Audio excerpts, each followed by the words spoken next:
matin à Good morning, everyone. I call this meeting to order. Welcome to meeting number 105 of the House of Commons Standing Committee on Industry and Technology.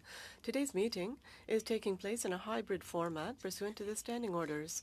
Pursuant to the motion adopted on November the 7th, the committee is resuming consideration of the study on the recent investigation and reports on Sustainable Development Technology Canada. I'd like to welcome our witness today, Mrs. Annette Verschuren, who is joining us by video conference. Our last meeting was interrupted abruptly due to technical difficulties, but I know that for a lot of members on this committee, it was on your Christmas wish list that we meet again before the end of the year, so that's nothing short of a Christmas miracle. We are back for another meeting, so I'm happy to see you all. And so for that, Madame Verschuren, we thank you for being here.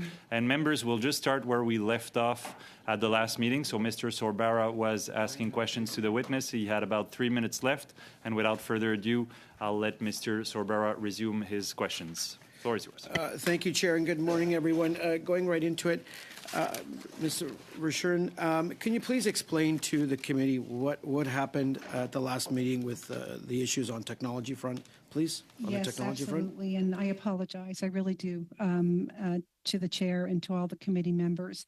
My computer froze, and I was working with Francis, who's a tech at with this standing committee, to try to get back on. 25 minutes, couldn't get my computer. Tried with my iPad, and I think I got on a minute after the chair closed the committee. So I really apologize for this, and I'm sorry. Thank you for that explanation, Ms. Verschuren. Going back to the issue at hand in terms of your tenure as the president of the board at STDC, in terms of how recusals were approached and the governance structure at the board, can you elaborate on the recusals and how board members would approach you or others in terms of recusing themselves from any decisions where a perceived conflict of interest could be apparent or occur? Yes, of course. What would happen is that letters or memos would go out declaring the projects that were going to be reviewed at the upcoming project review committee. The board members then would indicate whether it's conflict and write to the in response to that memo that they were in conflict, and then the material would not be sent to them. Those that were in conflict or perceived conflict, materials would not be sent them, and they would be excluded from discussions at these meetings. In the case of the board meetings, the members that declared those conflicts would leave the meeting at the time that the projects were reviewed and recommendations were made, and would come back in to the board when it was complete. In all the cases that I declared a perceived conflict, I removed myself from the board meeting and came back in after the decision was made and recommendation was made to the board. This would happen by all board members. And the documentation relating to these recusals, we've learned that through the third-party investigation that when there was a recusal, the documentation that was kept, was there documentation kept saying this board member recused themselves from these matters? That would be my understanding within the minutes of a board meeting. Yes, the material would never go to that board meeting that declared that conflict in the first place. So they wouldn't have that. And that was a process that was, very strongly adopted by SDTC. So, in the case where I would have declared a perceived conflict, I wouldn't have received that information. That would not be included in my board package. So I wouldn't see what was said about what the recommendations were.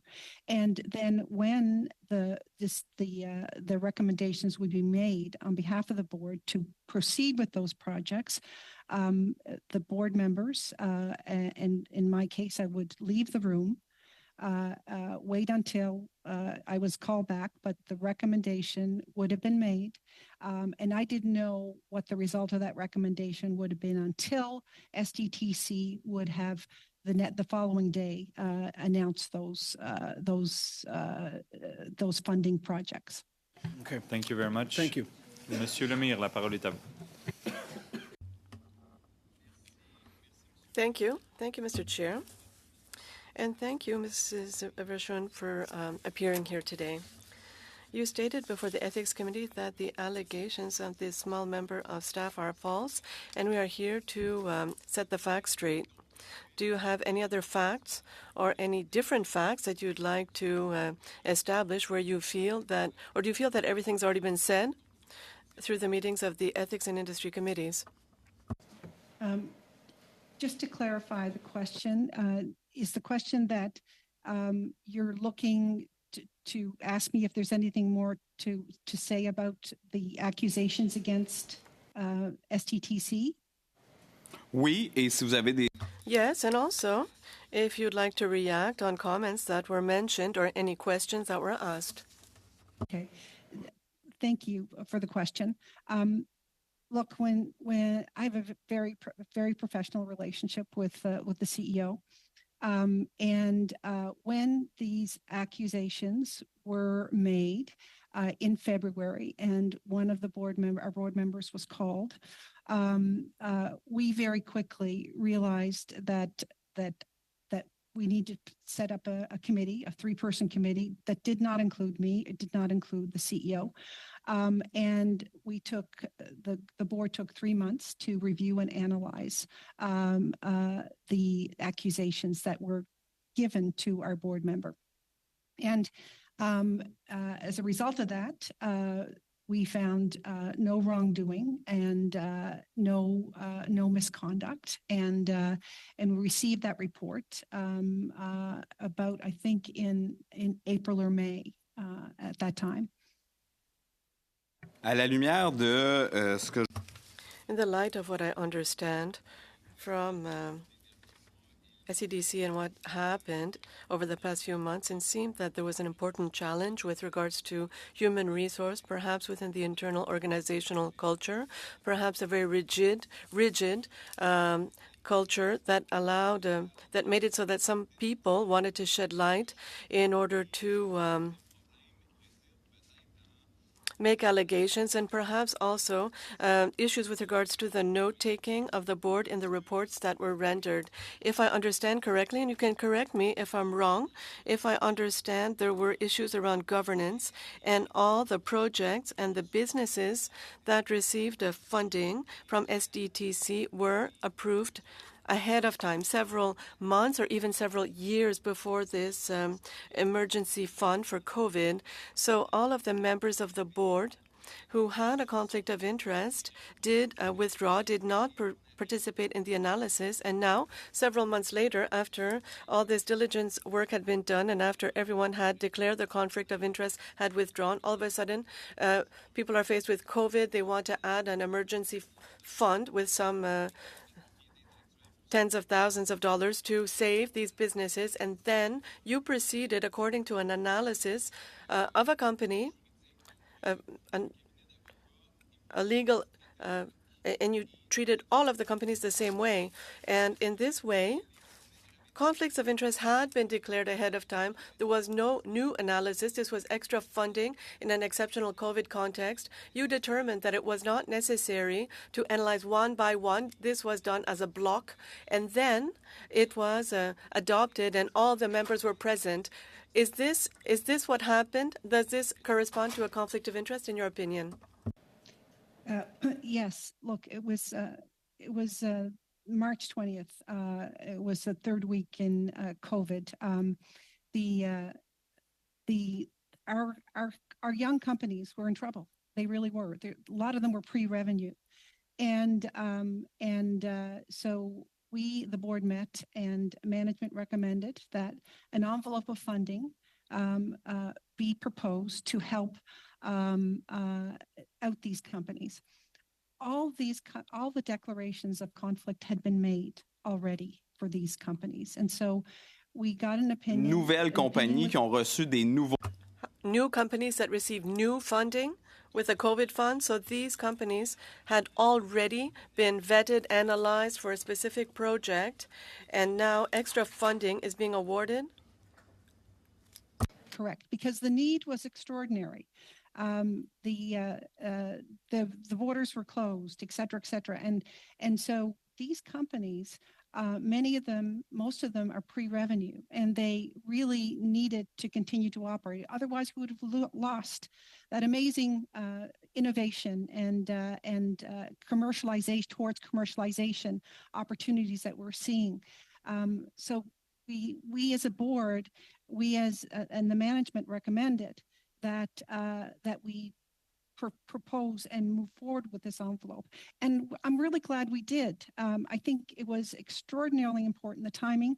I think we saved a lot of companies, quite frankly, in terms of having that additional stimulus to stay alive during that COVID period. The CEOs of these companies were extraordinarily concerned, and we reacted, and all these companies had been approved. In the case of the company that I was involved with, that was approved in 2017.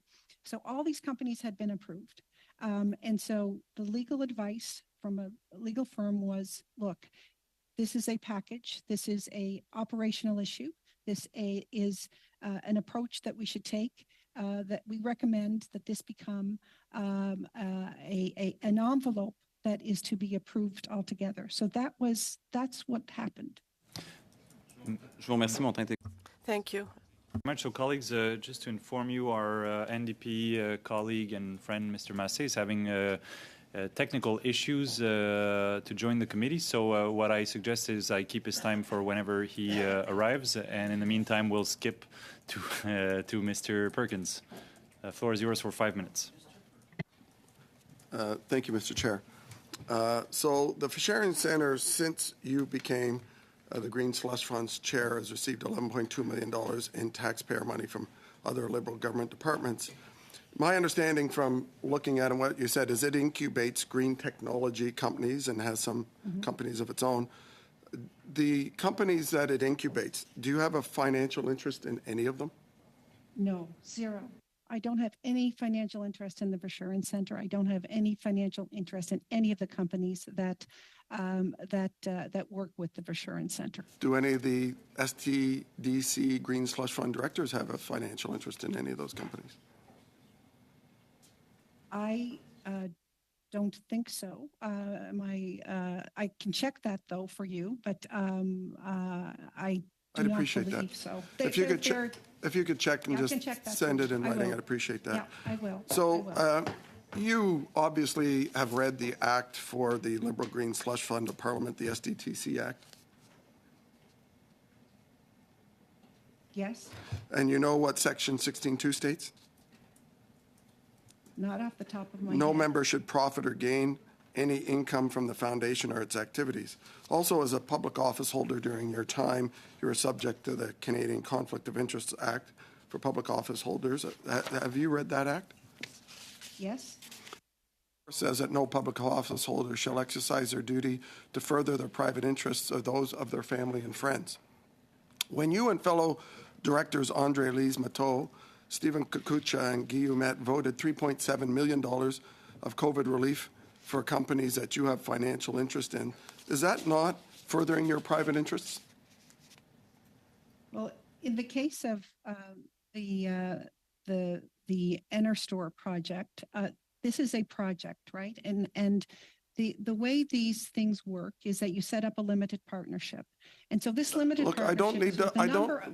I didn't ask... Look, with respect, I have limited time. I have limited time. And it's easier if you actually answer my question. I don't need an explanation of the corporate structure of EnerStore. It was a simple question. When you voted the money for EnerStore and HydroStore, which you have financial interest in, and the other directors, financial interest in the other directors and their interest in their companies, Is that not furthering your personal interest? That's all I want an answer to, yes or no. Certainly is not advancing my personal interest, no. When you own shares in a company and you're the major shareholder of NR Store, CEO, and when it receives money from the government, that does not benefit your ownership? In the case of the money that came to the 217,000 that came to NR Store, it went into a limited partnership. That money was put into the assets of that Godrich. You are the major Compressed shareholder. Air Energy Storage. Of which you are the major Compressed Air shareholder. Energy Storage. When the board voted to give $10.7 million in grants to companies your fellow director, Stephen Kakucha, had a financial interest in, was that not personal gain for him? $10.7 million in companies he is an investor in? These companies invest in projects, and these projects are all high-risk, innovative project that really... My question, he has a financial interest in those companies, and you voted $10.7 million for them. I'll go on to the next one. When you voted $3.8 million in grants for your fellow director, Guy Ouimet, was that not furthering his personal interests? He had a financial interest in a company that you gave grants to. These board members invest in the future of our country. We invest in the future. Yes or no? Of When new you technology. voted $42.5 million in grants to 7 companies that your fellow director, Andre Lise Mateau, owns in, was that not furthering her personal interests? These investments are made to further the opportunities in the Canadian clean tech industry. interest of these Mr. Perkins, directors. if you can please let the witness at least just give a little room for an answer, that would be appreciated. With the Madame yes or no, Madame that would make Verschoren, it the helpful. floor is yours. So the Canadian clean tech industry is extraordinarily important for the future of our country. We have, I want to remind the members that 12 of the top 100 global companies are Canadian companies. 10 of them were supported by SCTC. And companies, thank you. Madame Verschoren, I'll let you finish your thought. Mr. Perkins, you're out of time on this. Madame Verschoren. The important point I'd like to make is that the clean tech sector it's great growth opportunities in Canada, and we really need to grow them. In the United States, they have ARPA. They have different ways in which they invest in new technology and clean technology. We have got to compete with that, and we are punching above our weight. We really are, and it's a lot to do with what STTC is doing. And so that, to me, is what's critical. We're making our companies, our investments are being made to further these technologies. And this is normal course business. Thank you, Madame Verschoren. I'll now move to Mr. Van Bynen. Thank you, Mr. Chair. A couple of things that I'd just like to clarify. The numbers that were raised in the previous conversation with investments that were made to other companies. Did the individuals that there was the perceived conflict declare their conflict at the time those investments were made? Absolutely, yes. We always declared conflicts. And those board members would have declared those conflicts, not have been involved in any of the decisions, not received the material, would recuse themselves at the board when those projects were reviewed. That is how this organization worked. And there was great discipline there. And the other thing that's really important to note is that these investments, and it was really critical to understand that there was great discipline at STTC in what it did, and great due diligence, and really these processes were closely administered and critically abided by. And remember that the Act says that we wanted to have board members that had experience in sustainable development and sustainable industries. And these people around the table that are amazing people at the board of STTC do have that capacity in business, in non-for-profit, and academia. I'd like to get back to the process, though, and I think that's the issue that we'd like to have a better understanding of. So you're saying to me that all of those numbers that were previously recited, the individuals that had financial interest had declared their conflicts at the time those decisions were made. Is that correct? Yes, Okay. that's correct. So then let's go back to the one where there seems to have been a question, and that is where there's the COVID payment. Yes. Did you go through the same process, and why were those interests not declared, and why did they not get involved in the vote when that proposal was brought forward? So this came forward as a package, okay? And so all the conflicts had been declared on the 126 companies. And so we sought advice, the management sought advice, and received advice from a reputable legal firm that, look, putting them together as a package you wouldn't have to redeclare that conflict. You put it together as a package, recognizing that all those conflicts had already been declared, and because not one of these companies was going to be treated differently.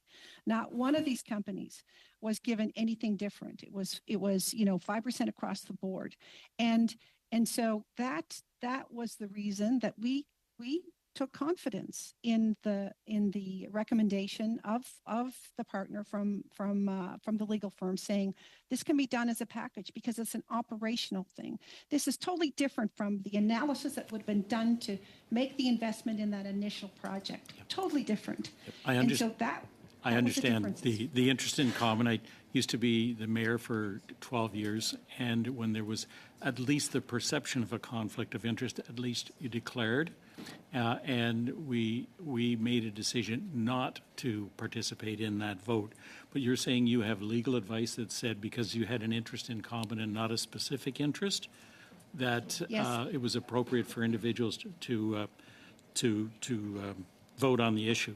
I'd like to get back to the routine processes, and I'm familiar with establishing an agenda, circulating the agenda, but at the beginning of every meeting that I was accustomed to as a director for our hydro company and also a number of holdings for the municipality, there was always at the very beginning an agenda item that required a declaration of interest so that it was part of the minutes. Was Yes. that practice ever established? And when I see Yes. some of the background material, it says to me that the minutes could have been more accurately kept. So what has the board done between then and now to improve those processes? The minutes reflect this, and in the minutes it says certain director has conflict, and those are declared and they're declared in the meeting, and they're declared in the minutes, and perhaps the declaration, the minutes did not provide enough information of us recusing and leaving the room specifically. We're upgrading that. It's part of the management response and action plan that the minister has asked us to ask the STTC organization to exercise. We have tightened up those making sure that we absolutely paper everything and have that clarity. But in all the cases that I declared conflicts, those are in the minutes of the meetings that I attended. Merci, Monsieur Van Bynen. C'est Thank tout you, le temps Mr. que vous Chair. aviez. Seeing that Mr. has managed to join us, I would get back to his initial round of 6 minutes. Mr. Massé, the floor is yours. Thank you, Mr. Chair, and thanks for the indulgence to computer issues. Mr. Verschaeren, who is ultimately responsible for approving or disapproving the minutes to the meetings? The board of directors, I am. Yep. Okay, so when you had the minutes that came back from the previous meeting, do you go through a process? That's a process when I was on board members for charitable organizations, and we approve the minutes of the meeting before. We do. We do. Okay. And the board approves the meetings, yes. So how is it that there was no understanding or appreciation of how deficient the minutes were? I've looked at the minutes of those meetings, and they're bare bones, and they deal with significant financial issues, and they're much more, involved with regards to companies than even the minutes when I sat at not-for-profit organizations. They're rather shocking, in fact, of the lack of detail to them. How is it board members sitting on so many boards and yourself didn't actually come to a conclusion that your board minutes were basically a fraud? The board minutes were not a fraud. The board minutes, I think there are areas that we can improve, and I believe the organization is improving, and I think we always have to reflect and improve and increase our standards. Those meetings did reflect people recusing themselves from those projects, and in my case, it recorded me leaving the meetings, and other board members as well leaving the meetings and coming back after the project is reviewed by the full board. Did anybody during your tenure there bring up to you how deficient the board meetings minutes were? I mean, it's nothing short of shocking to me that you'd have people sitting on so many different boards in so many different places, and that would be the expectations. Do you sit on any other boards that have minutes that are less than what this board had? Is that your experience? I do sit on a number of boards, and the board minutes that are represented by STTC are norm, are in the norm, and really recognize that that was the activity of the board of directors. To me, it's, I guess, I mean, maybe this is a larger question about accountability in the I guess these organizations and that are non-government directly involved or semi-government funded or fully government funded, and the lack of having minutes, because this would never stand in the not-for-profit sector. I can tell you that from all the boards that I've sat on. Why do you think you're here then, and why the minister has frozen the situation right now? What do you think? What's your perspective of that? I mean, you must have some reflections as to why this has caught the attention of the minister in Parliament. A fact-finding exercise was executed by the minister because of accusations made by former employees, and so this is where we are and why we're here, I suppose. I personally don't understand, both studies, the Osler studies and the study of Raymond Chabot, both said there was no wrongdoing or no misconduct. There were areas that we can improve, absolutely. And by the way, we pretty well, one of the things that I wanted to do before I left was provide that to the ministry and with the management team. And that has been delivered. And so, yeah, there are areas that we can tighten up. We can define conflict in a better way. And we've got we had an ethics advisor really helping us there. And so, yes, there is room for improvement. And I find, and in that MRAP report, we have delivered that.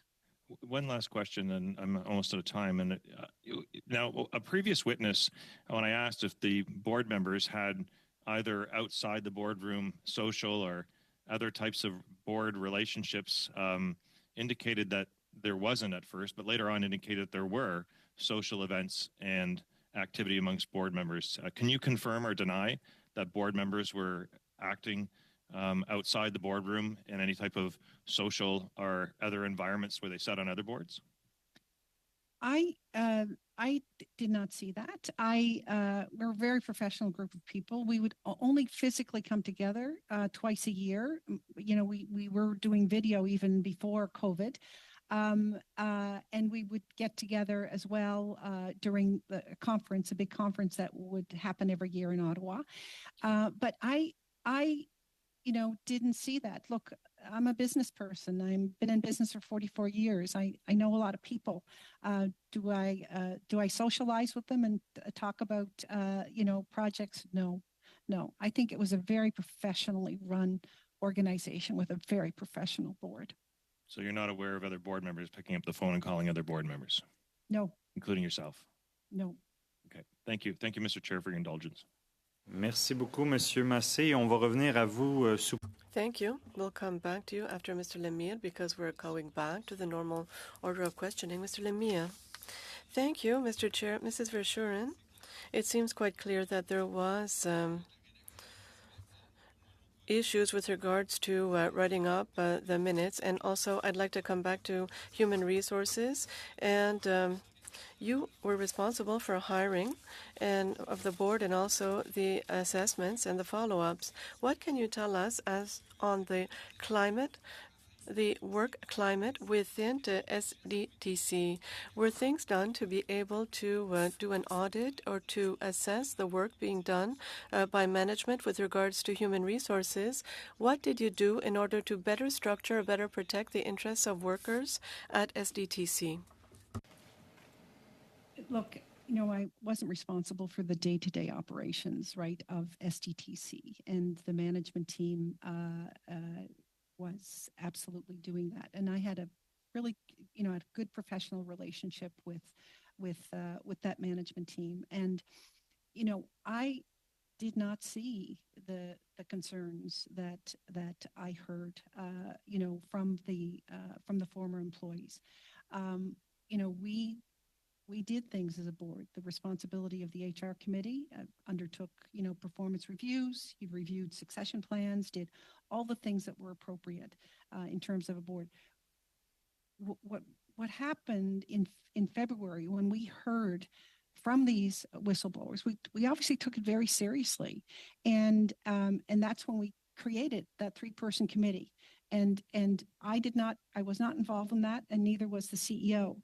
And that committee worked for 3 or 4 months to address those accusations and found that there was no real wrongdoing here. So I think, and then the MRAP discussion and the MRAP study happened as well. And again, I want to repeat, no wrongdoings, no misconduct. But are there areas that we can improve, that are improving? Absolutely. Boards always need to be refreshed. Boards always need to look and improve in terms of how they operate and the governance of them. And so I see this as a normal course of business, and I think we're working. I know that I'm no longer chair, as you all know. Dernier élément rapide, si vous me permettez. One last quick element in the composition of the board. What is the male to female parity level? I did not participate in the invitation of witnesses before the ethics committee or here, but do you find it odd that it would be only women or Quebecers that are targeted as the problematic people in what happened here at SDTC? The board is quite balanced. Okay, we've got we're going towards BIPOC and 50-50, 30%, and so and the leadership team is also very balanced as well. I can't comment on whether why the women are targeted here. I don't understand it, and I think really hard for me to comment on. Merci beaucoup. Merci, Monsieur Lemire. Thank you, Mr. Lemire. Mr. Massé, 2.5 minutes. Just to follow up with regards to the board process here. So in your time frame, quite literally, if you say for example one of your submissions was in at the board, you already knew it was in, so you don't need the paperwork on it at all. But you would then leave the room, the board would vote, and then you just come back in, and that would be the process that would be followed. In the case of I want to be clear, honorable member, that there was not one project in my 4.5 years as chair that I have invested in that came to the table, except for the project that happened in 2017. That was the compressed air project. Okay. I want to make that very clear.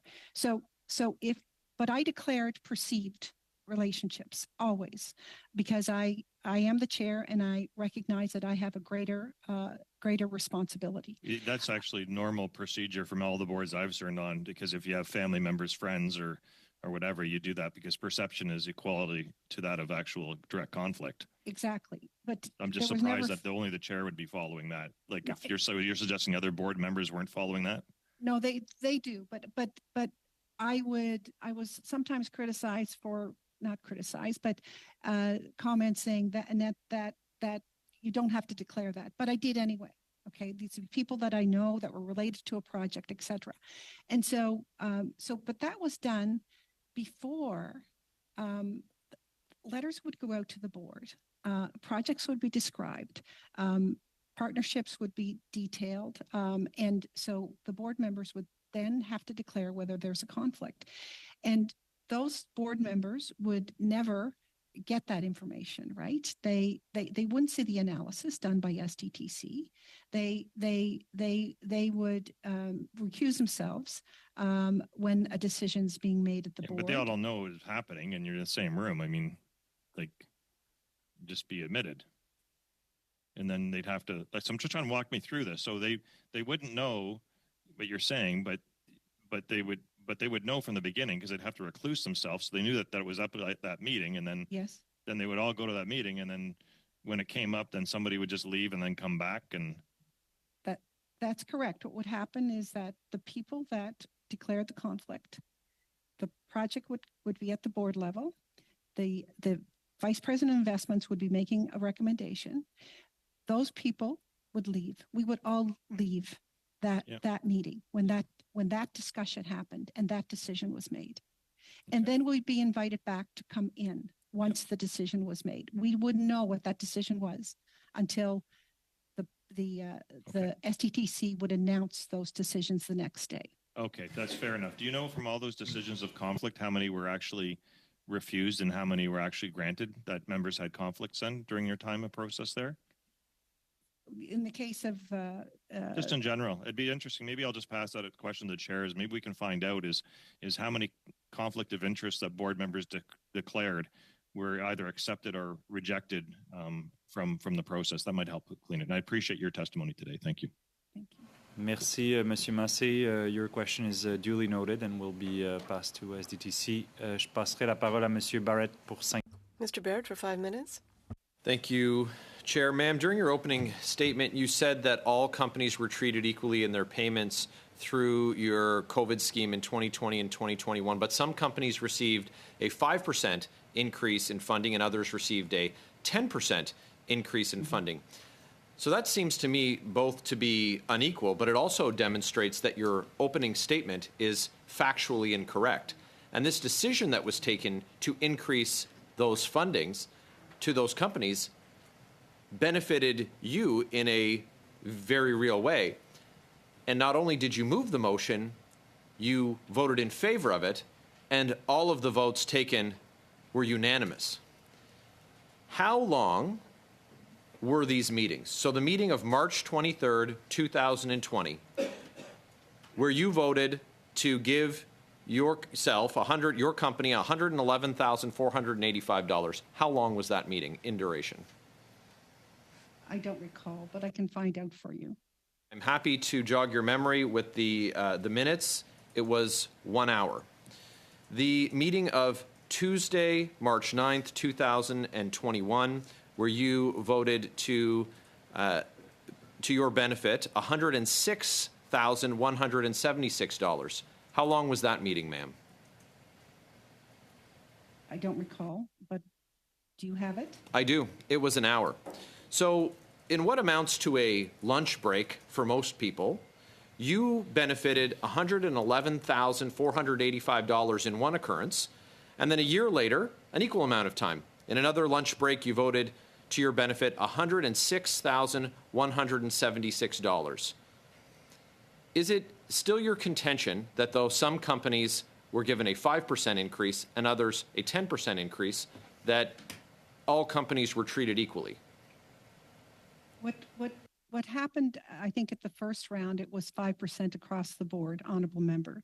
And I think in the second round, the management team identified some companies that were identified in their analysis and developed these milestones that indicated that if they could be given a little more money, the 10%, that would really help accelerate and sustain those businesses. And it was done. Okay. It was work done internally, and Right. so that.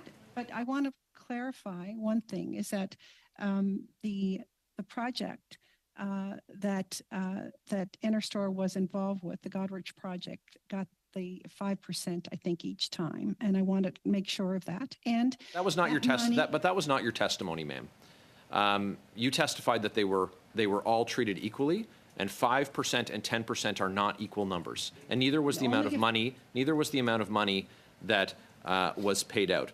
There are 229 companies in the SDTC portfolio, according to your testimony at the Ethics Committee. The RCGT report sampled only 22 companies and found $40 million in misappropriated funds. The whistleblower that testified identified up to $150 million in misappropriated funds. Are you confident that Canada's Auditor General will find that there were $0 in misappropriated funds at the $1 billion Green Slush Fund? I think,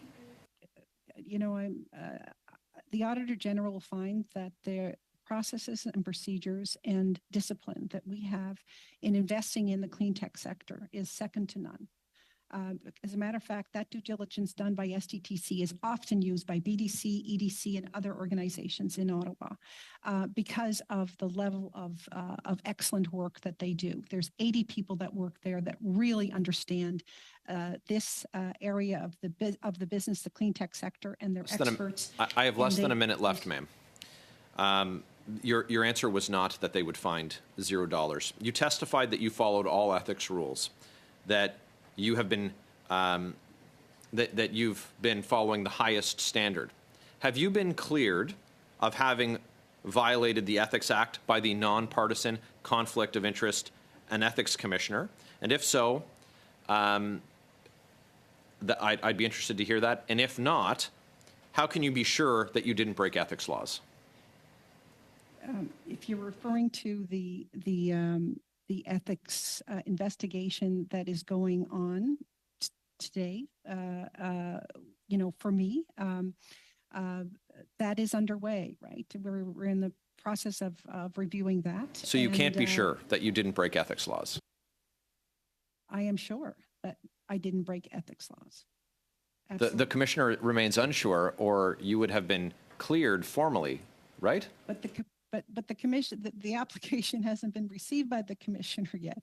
We are. I'm putting together the documentation to give that assurance and to have that discussion happen. That has not happened. No. Merci, Monsieur Barrett. Madame Verschuren. Thank you, Mr. Barrett, Mrs. Verschuren. Madame Lapointe now. Thank you, Mr. Chair, and thank you, Mrs. Verschuren. Before the committee, you mentioned that you remained with SDTC until December 1st, and you did so in order to implement the recommendations contained in the action plan from the fact-finding mission. So can you please tell this committee how SDTC is addressing the issues raised and the work that is being done on the recommendations?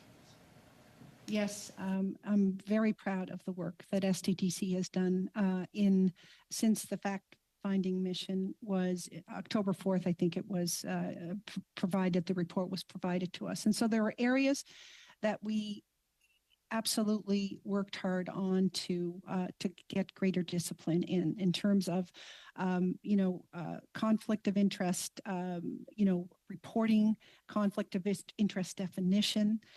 We have an ethics advisor that is working with the team now. So all of those procedures, those new procedures throughout that organization have been updated.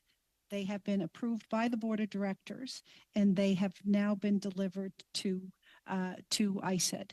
And so it was from the project review committee to the distribution of funds. Everything was looked at, and what we did, which I think is really proactive, we went through all of the areas of the company, of SCTC, to make sure that we have the top procedures and policies in place. And so good documentation of all of this, a real understanding of where the organization needs to improve and execute.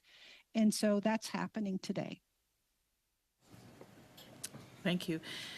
Can you tell the committee how the organization's human resources and ethics policies are being updated? And I'd like to get some good details on this work on both of those fronts, ethics and human resources. Yes. As I mentioned, we now have access to an ethics advisor that is really helping us develop all the conflict of interest procedures, really tightening them up, making sure that the documentation is clearly indicated, what's happening there. In terms of the HR area, the hiring,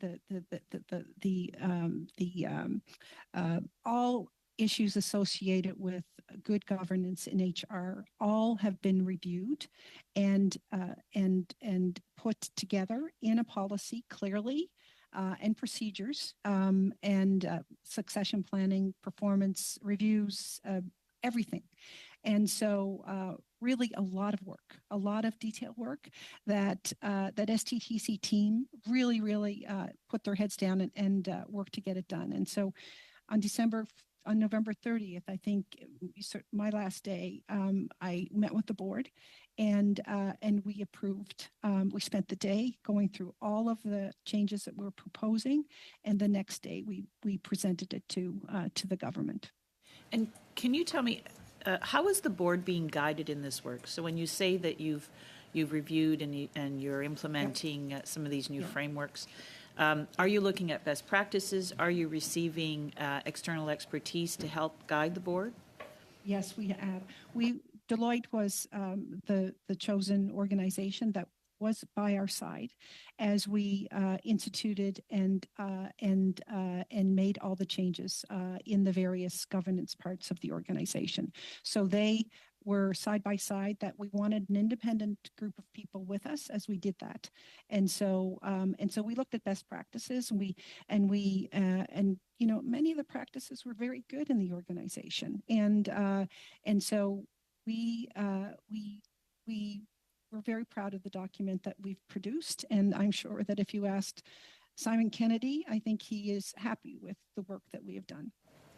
And have you had the opportunity, or do you plan to share the changes that have been made with internal and external stakeholders? I'm thinking of employees as well as partners of the organization. Absolutely. Internally is the most important.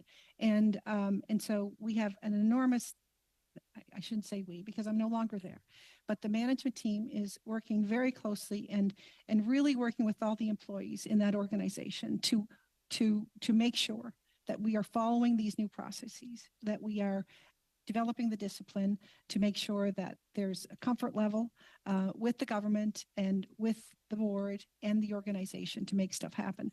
The ICIT organization, working very closely with them, and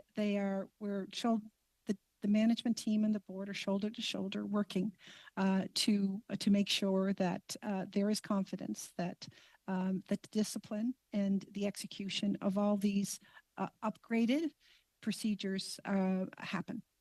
Merci beaucoup, Madame Lapointe. C'est tout le temps que vous... Thank you. That's all your time. Mr. Perkins. Thank you, Mr. Chair. Ms. Vacherian, on the COVID payments, management's original intent was to fund the companies that were pre-revenue and had an analysis done of their run rate of their cash, how much cash they would have left, and only fund those that were in trouble. Is that not correct? There were occasions when projects would be proposed by companies that were making revenue, right? That wasn't my question, though. Please, would you answer my question? The original proposal was to fund only those companies that were pre-revenue that had a cash flow issue. Yes or no? I don't think that was the only criteria, no. You don't believe that? Well, Broader than that. management has told me that, and we'll have some management here perhaps in the future. The claim you made was all of these were going to companies that needed the cash. Like some of them had 100 months of cash on hand. Others, like Canfor Pulp, a very profitable global company, got almost $700,000 of COVID relief money. Could Canfor Pulp not have applied, and all your revenue companies, for CEBA and not have the Green Slush Fund fund them? This was like, I don't have the details, but this was likely a project that was a clean tech project, either in, the management of forests or the, improvement of all the things that we're doing to I didn't ask clean what the tech. project was about. I have the list, and the list says you gave them $652,500 in March of 2020. They weren't struggling for revenue. I'll move on. I don't understand why you're giving massive global companies COVID money and why you thought you had to bail it out when the government already was. Yes, Mr. Perkins, I'm sorry, there was a point of order. Chair, this has happened a few times, and it just happened again. The witness is trying to give an answer, and she's cut off. So if we could just have the witness give that full answer, I think it would benefit the committee. I'm not here as a full member. I'm substituting today, but I think that's just basic decorum. Yes, Mr. Fargas-Cados, you are correct. Mr. Perkins, it's important, out of fairness, to let the witness answer, and I would let Madame Verschuren maybe take a... On that point of order? Yes, Mr. Perkins. If the witness will actually answer the question right out. These are simple questions. She's a sophisticated business person. She understands what cash flow, balance sheet, and income statements are. She can answer the question without trying to explain to us what the company is or what the project is. That has never been the question. And so in limited time, I would appreciate that she actually answer the question, or I will continue to try and get her back on subject. Okay, Mr. Perkins, I'll let you continue with the 2 minutes and 13 seconds you have left, but I would appreciate that you let some time for the witness to answer for your further questions. So go ahead, Mr. Perkins. So I will move on. Andrew Noseworthy, the ADM at the industry department, sat in all your board meetings. Is that correct? Yes. And what was his role in sitting in the board meeting? What would he do? Would he participate at all? He was an observer. Yes, he would participate and talk more about updates at ISED, et cetera. But he saw all the proceedings of the boards. And did he make reports back either to his boss, the Deputy Minister Simon Kennedy, or the minister about what was happening? I'm not sure. Did you ever have some conversations with him about the role of SDTC and the relationship with the government and their priorities outside of those meetings? Yeah, on occasion, I did speak with him. Yes, he and I would talk on the telephone, and we would talk about proceedings, etc. And relay any of that? Would he say he was relaying that or talking to the deputy, or it would get reported back at all? He didn't talk to me about that, and he like we talked a lot about during the time that I was there, we got increased funds because the performance of STTC was doing so well. We got an additional amount of funds. Stand that you got an additional $750 million. I think it was 35 months ago. That's correct. That's correct. So it was big topics like that. I'm sorry, I have limited time. Did you personally ever have chats with anyone in the minister's office or the minister at any time as chair about the fund? The minister's office? Sure. Or the minister? Is that the question? Yes. Did you ever talk to them about the fund? No. Not the minister's with the minister. office, no. Or the minister? Not with the minister, no. Even though you were at a number of presentations and announcements with the minister on STTC funding, you never talked to him about the business of the fund. Look, he was extraordinarily interested, and I love his energy. in the performance of the entrepreneurs. And so that's what we spent our time with. And so he would come to the meetings and we would celebrate entrepreneurs and we would make announcements together. He's big on photo much. ops. I agree he's big on photo ops. Thank you very much, Mr. Perkins. I'll now yield the floor to Mr. Sorbara for 5 minutes. Thank you, Chair, and thank you to the witness for obviously being here this morning again, and thank you for all my colleagues for their questions as we continue to analyze the issue or issues at hand. Ms. Verschuren, and I hope I pronounced your name correctly, I do want to follow up on some questions.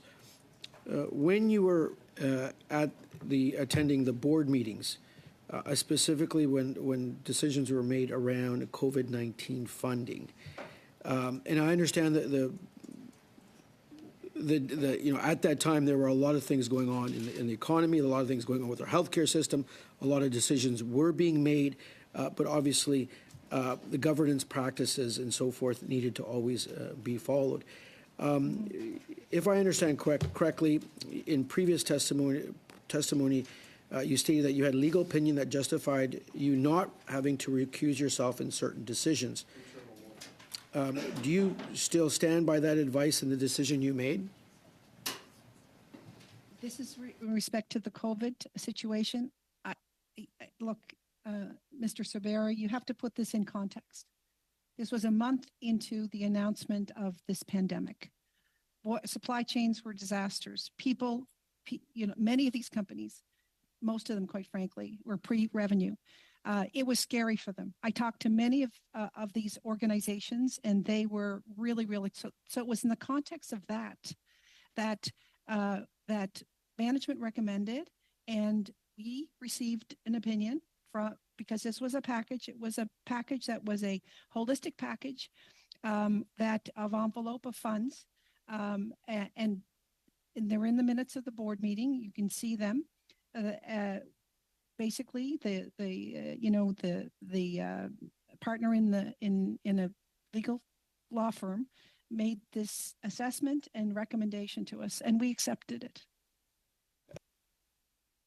And so I understand the context of the period of time when the entire world was being impacted by COVID, that supply chains were being impacted, that businesses were being impacted. We all know that. As MPs, everyone, all 338 of us know that what was happening in our ridings.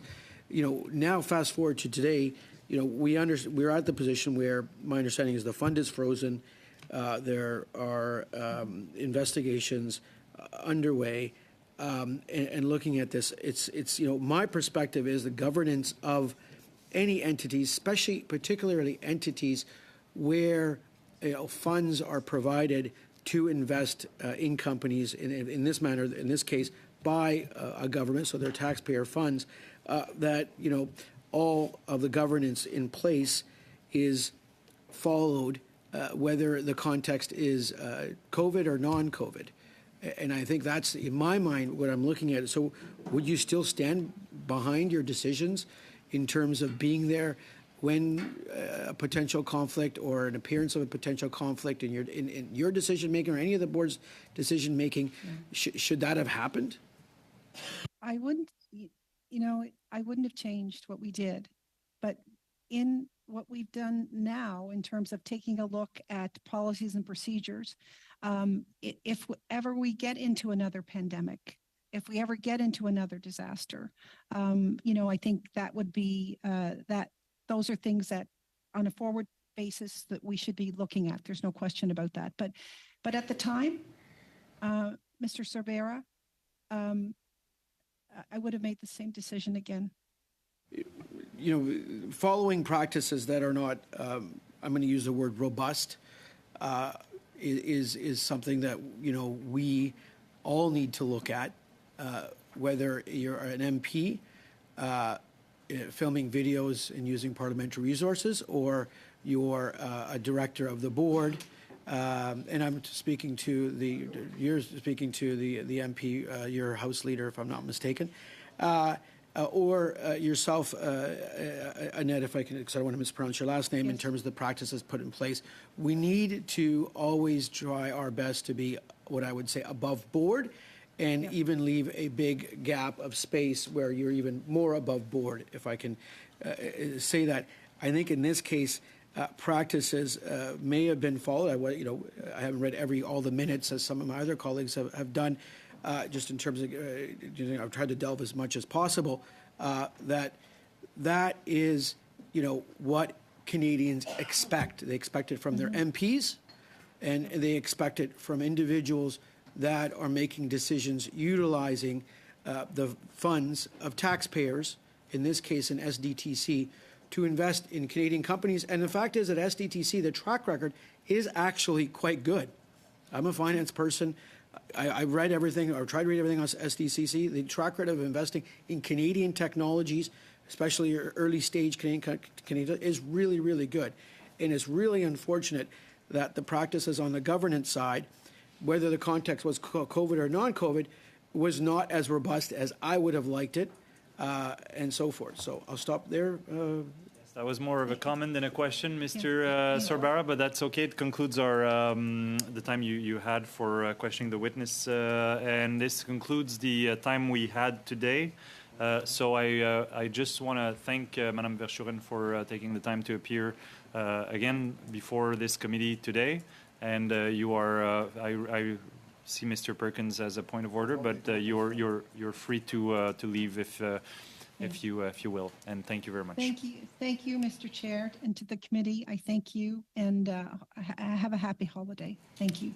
You as well. Take care, Mr. Perkins. Yes, given the testimony that we've heard here, where almost $60 million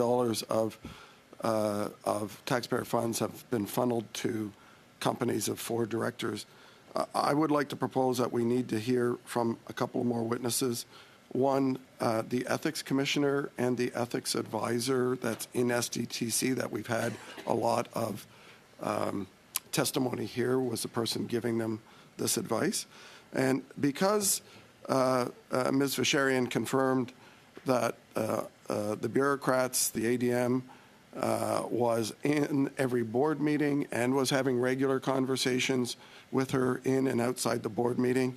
And given that his testimony, Mr. Noseworthy's, was that he didn't remember anything, he played Sergeant Schultz when he was before the committee, obviously misleading the committee in my mind when saying he couldn't remember anything that he'd ever done at any board meeting. He couldn't even remember if he went to every board meeting. That given we've had contradicting testimony from the chair of the board herself on his participation, that we recall him and the deputy minister as a witness as well. So I would think you could do all of that in one meeting. Okay, so Mr. Perkins, you're basically moving a motion. If I'm Not under a point of order, but well, you had the floor. I'm willing to entertain it if we're not going to spend the so 2 minutes. The motion would be to have an additional meeting, one part of which will be the ethics commissioner and SDTC's ethics advisor that we've had lots of testimony about. The other part, which would be to recall Mr. Noseworthy and Deputy Minister Simon Kennedy. And you did mention, I understand you want it on December 24th. Sure. Is that correct? No, just kidding. So we've got the proposition by Mr. Perkins for an additional meeting. I think we understand the gist of the motion. So it's up for debate and hopefully for a vote shortly. So I will recognize who wants to, Madame Lapointe. Merci. So I think from my perspective, it's a question of balance. And we've heard some very good and important testimony here. We know that the Ethics Committee has also heard testimony on this matter. And the balance for me comes on the important work that we need to do around C27.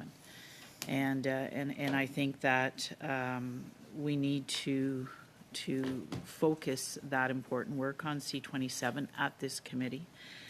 And so for me, the best use of time for us here at Industry is to wait until the AG report is completed. And at that point, perhaps we can then revisit and see what it is we need. But my position is that we and Ethics has done good work around this, and it's time for us to deal with and move forward on C27. Okay. Monsieur Lemire. Merci, Monsieur. Thank you, Mr. Chair. I think that the information requested could be useful, but I'm not sure that we need a new meeting to question this potential witness. We could ask for a written statement to be sent to the committee. It could be destined to the members of the committee. I think it will allow us to reach the objectives without adding a meeting. Monsieur Massé.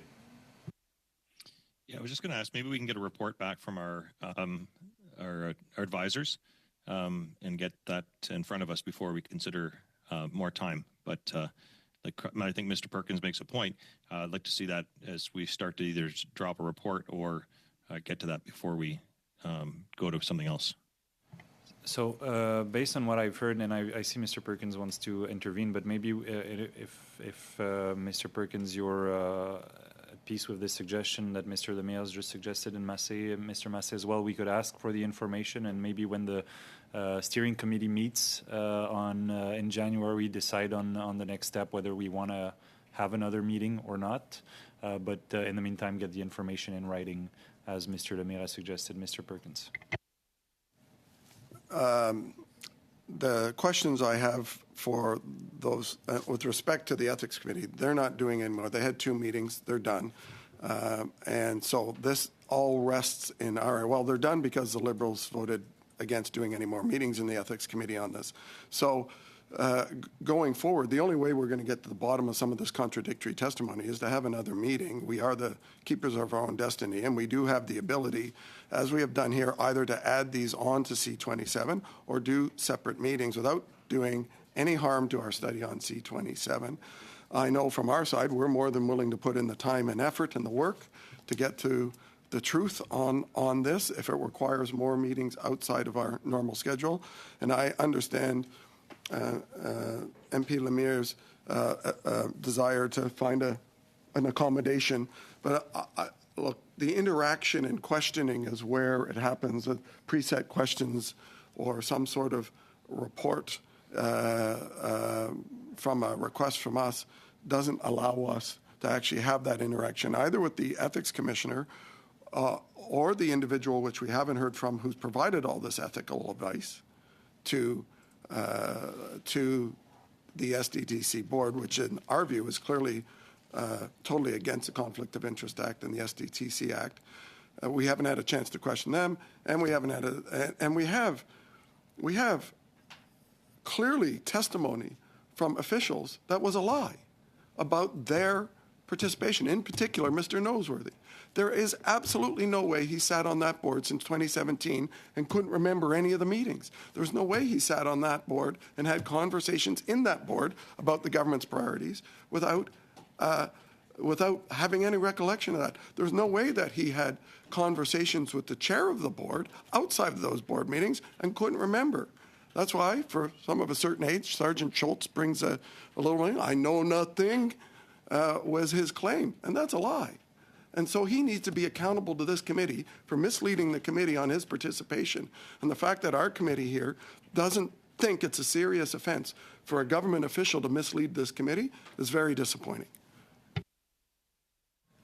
Okay, thank you, Mr. Perkins. If there are no more speakers, I just let it go to a vote because I sense that there is no agreement on what you've proposed, Mr. Perkins. So, Madame Lagreffière, Juste avant, Monsieur le Président. Mr. Chair, so is the vote on adding a meeting or formulating an amendment requesting that it be a written report? Well, if you make an amendment now, we can vote on the amendment or we can debate it. I am tabling this because I think it could be an interesting add-on, but I don't need an extra meeting with regards to this particular item. So, Mr. Lemire. Just that we just submit for the documentations to be sent to the committee via the clerk, and that the discussion for another potential meeting would be left to another. Well, the one you mentioned. On demande au commissaire. So we're asking the ethics commissioner to make a statement on what was observed in the form of a letter. That is sought by Mr. Perkins is asked in writing to the Ethics Commissioner. And Mr. Massé on the amendment proposed by Mr. Lemire. Thank you. I support that. And I do have another amendment just to make sure that I get my point across in terms of having our analysts get to, if there was contradictory testimony, which I believe there is too, but I'd rather have that come from the analysts pointing that out before I try to have people come here and pull the wool over our eyes, so to speak, again, if that's the case. I'd rather have that factually presented in front of me through the minutes. Okay, I'm not sure that requires an amendment to the motion. We can just ask the analyst for that work, Brian.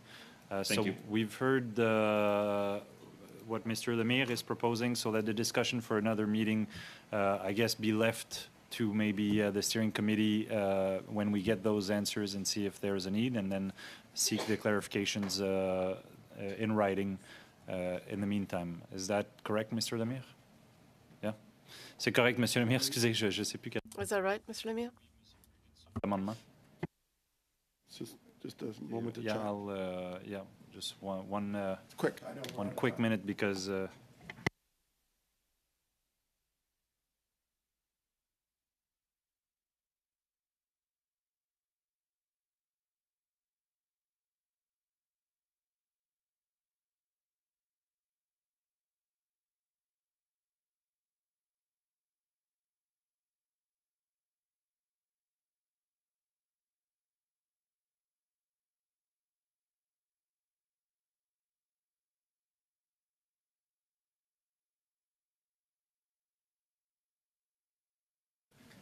That was quick.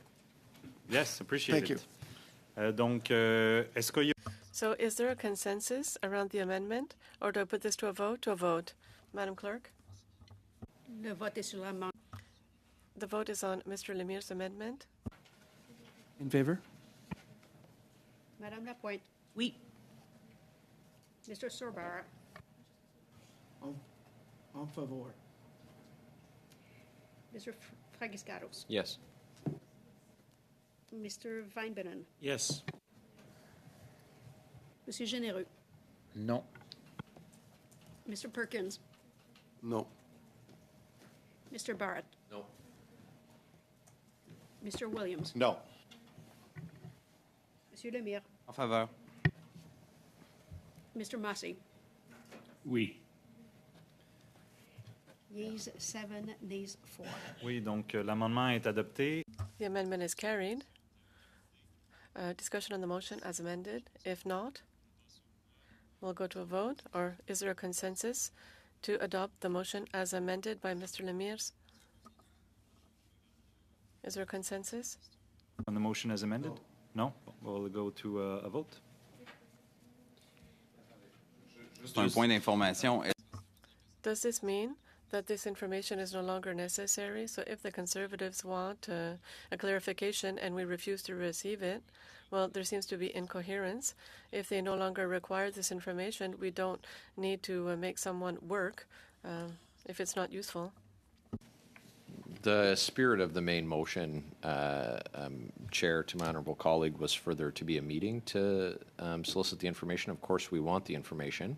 The recommendation, as I understood it, that was voted on in the amendment, that the decision for a further meeting would be taken at the steering committee, and so that decision will be taken there. But the intention was for there to be a meeting to deal with this. So the information is both desired and required, but the manner in which it's being requested by the committee is not consistent with the original ask. So yes, we do want the information. We'd like it done in the format of a meeting of the standing committee. And the motion now as amended, it calls for it to be asked in writing, so we'll put it to a vote if there are no other members who wish to speak. Madame la Greffière. So the vote is on the motion as amended. Mr. Gaillard. Yes. Madame Lapointe. Oui. Mr. Sorbara. Oui. Mr. Fragiscaros. Yes. Mr. Van Benen.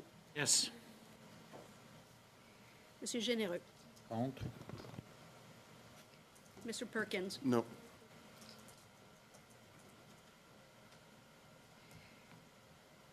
Mr. Barrett, No. Mr. Williams, No. Monsieur Lemire, En faveur. Mr. Massey. Oui. Alors, la motion est adoptée. Motion is carried as amended. Congratulations, Mr. Perkins, because it was your motion in the beginning. You got all the other parties to do the work.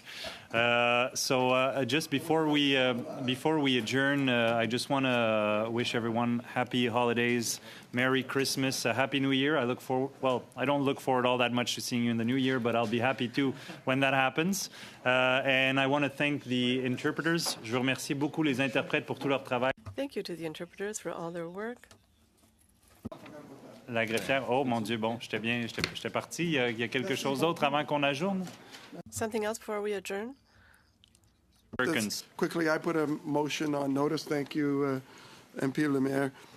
If I could read it. Whereas the company Shenghe Resources, which is 14% owned by Beijing, is attempting to acquire significant holdings in vital minerals or metals, a Canadian-owned, it says neolithium, but it's rare earth company. The committee called the Minister of Industry to invoke the National Security Review under the Investment Canada Act over Beijing's takeover of vital metals. Yes, that's a So it's motion just a vote. you'd sent notice Yeah. for. Are there discussions on this motion? The decision by the company to make that will be done within the next week or two, so the minister has to, if he's going to invoke Section 25 of the Investment Canada Act, has to do it very quickly. Would you mind reading it again, Mr. Sure. Perkins, to be sure that all members... Go a little slower. I asked a question in the House on this last week, I think. Whereas the company Shenghe Resources, which is 14% owned by Beijing, is attempting to acquire significant holdings in vital metals, a Canadian-owned rare earth company, the committee called the Minister of Industry to invoke a national security review under the Investment Canada Act over Beijing's takeover of vital metals. We've heard the terms of the motion. I'm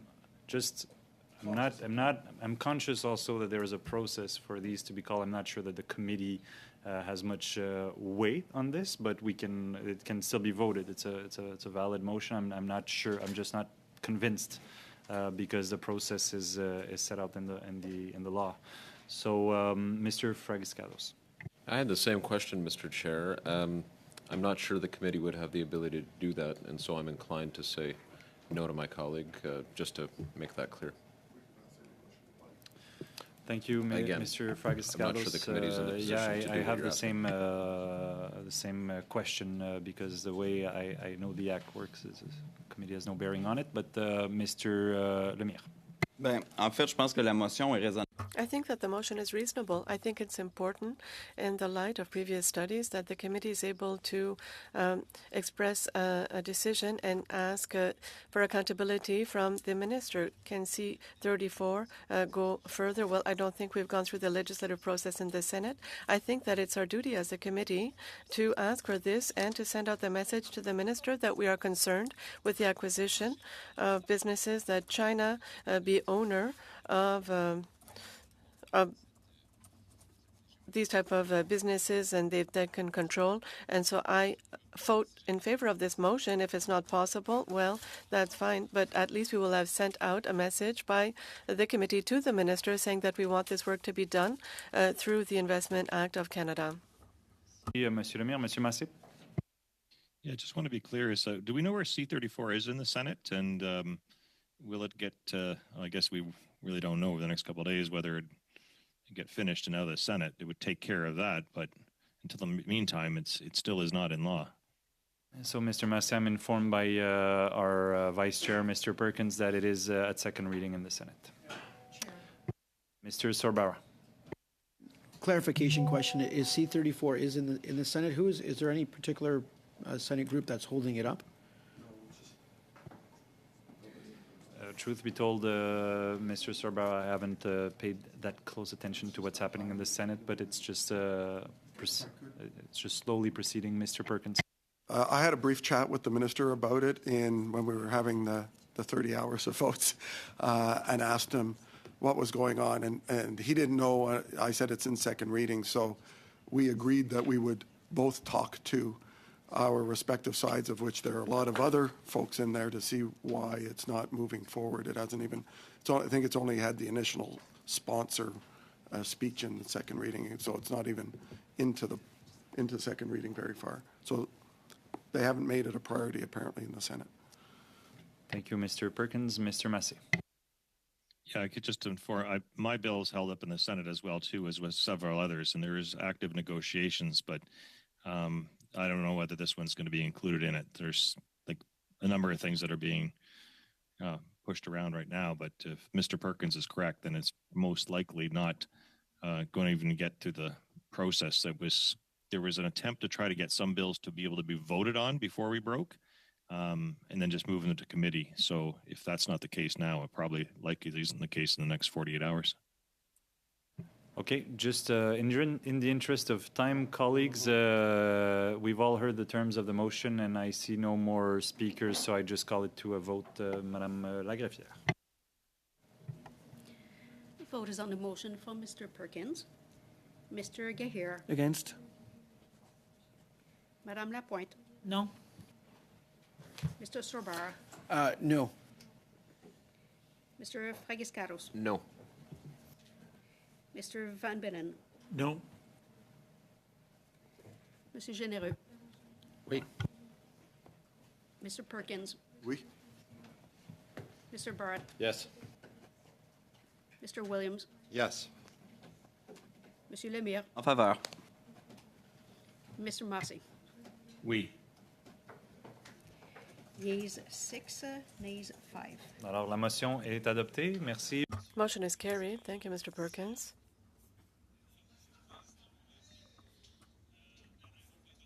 I hope I don't get a 106.4 in the week of Christmas, Mr. Perkins. I'll be monitoring closely.